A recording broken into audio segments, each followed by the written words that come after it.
জনগণের হারিয়ে যাওয়া অধিকার ফিরে পাওয়ার সময় এসেছে বলে জানিয়েছেন বিএনপির চেয়ারম্যান তারেক রহমান।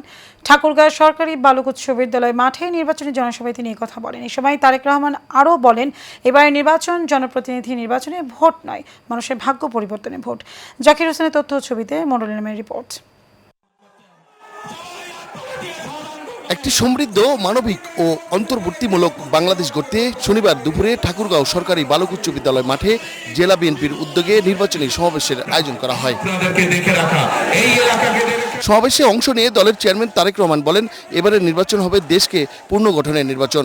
হাজার বছর ধরে প্রত্যেকটি ধর্মের মানুষ আমরা শান্তিতে বসবাস করেছি।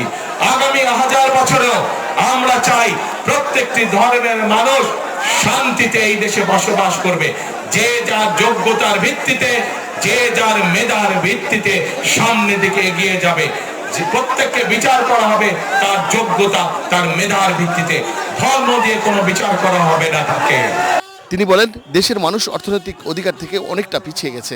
আগামী রাষ্ট্র গঠনে পিছিয়ে থাকা মানুষদের এগিয়ে আনতে কাজ করবে বিএনপি। দেশকে পুনর্গঠন করা নির্বাচন।